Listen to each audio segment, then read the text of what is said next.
let's talk about the paradox of beliefs. So you want to love yourself. Great. But something is holding you back. What's that? Well, loving yourself means knowing that you are worthy, having the belief that you are worthy through and through. So when we have a belief, it shapes how we see the world. It shapes what we can see and how we experience it. Beliefs are just thoughts we keep thinking. They lead to the same kinds of emotions which we practice until they become dominant emotions. Those emotions lead to the same actions which we repeat until they become habits. So a belief, including limiting beliefs, are just beliefs you have practiced so long that they led to the same dominant emotions for so long that you keep taking the same actions for so long that you don't even question anything anymore. It's just your new normal. If you do not love yourself, it's simply because you've practiced these thoughts, you've practiced these emotions, and you've practiced those actions again and again and again.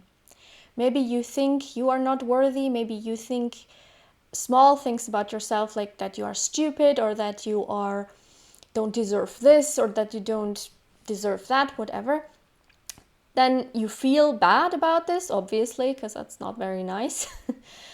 So you might feel disappointed about yourself. You might feel angry. You might feel sad.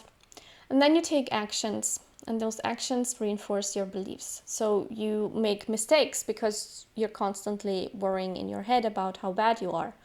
Or you don't eat the cake because you think you don't deserve it. And things like that.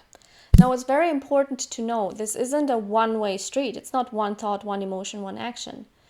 The emotions you have are a feedback loop. They create more of the same thoughts.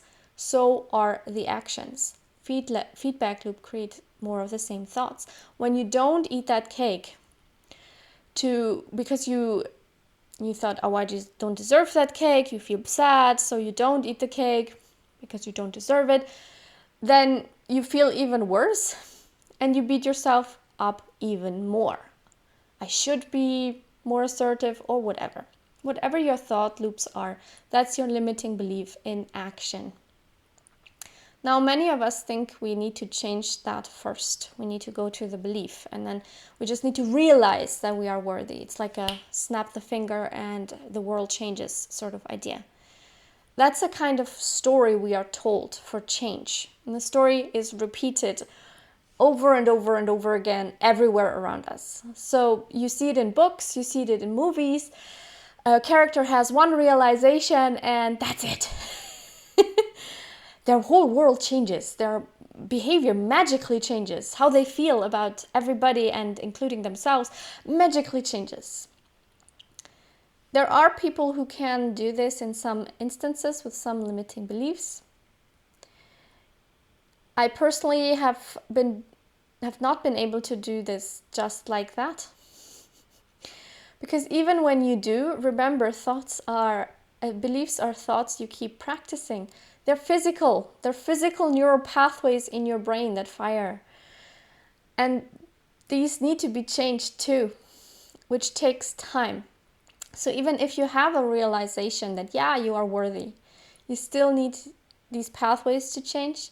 You need the chemical composition in your body to change away from dominant emotions like fear and anger towards dominant emotions like love and acceptance and contentment and just joy. This takes time. While this changes, you might still be taking old habitual actions that lead to old thoughts. So this feedback system needs to be changed, and you cannot just start with one. You cannot just start with the inside and then that's it. It's not how it works. Because when you want to change a belief, your beliefs shape your life. They shape what you think, they shape how you feel, and they shape how you act. That's your life. That's what you do every day. And you want to change your life, you got to change all of it. Not immediately, because that's another story we are told it should shift like that. Once you realize you are worthy, then why do you still have to do anything? Because the doing is the changing. The doing is the growing. Every single time you are thinking a new thought, you are thinking a thought that is aligned with your self-worth, with your self-love, you are changing. Every single time you feel good about yourself and something you just did, you are changing. Every time you take an action, every time you allow yourself to take the bigger slice of cake instead of giving it to other people, every time you prioritize yourself in the decision you just made, you are embodying self-worth and self-love. So, you want to live a new belief, not just understand it, not just know it. It's not enough. You want to live it. So you practice the new thoughts until the new neural pathways form. You practice the new emotions. You bask in joy every time you look into the mirror. You take those actions again and again and again. You choose yourself again and again and again in your actions, in your emotions, in your thoughts, until they become your new normal. That is how you change a limiting belief. Knowing it's there, knowing that you don't want to have it anymore, knowing what you want to change it into is fantastic. It's just the beginning though. All right. If you want help with any of the big ones, of the big shifts, like changing how you feel about yourself, if you want to change into self-love, if you want to shift the belief that a calm life is not possible for you, into, yeah, you can absolutely be calm. You can practice returning to calm. You can practice leading a peaceful life. If you were taught that happiness is not for you, it's not attainable for you, or that happiness is this cake you eat once a year, so super elusive, then, think again. That's a limiting belief that you also can shift.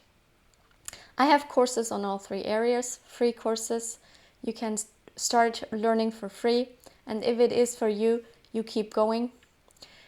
A month of self-love, a month of peace, and a month of happiness right there in the description. Limiting beliefs are just thoughts you keep thinking, which lead to emotions you keep feeling, which lead to actions you keep taking. Change your life little by little every single day. And here's the kicker. As soon as you do that, as soon as you even just start with a new thought, with a new emotion, with a new action, as soon as you do that, you are already living the new belief. And that's change. Thank you for listening. I'm Miriam Bross. This is Emotional Intelligence for Life.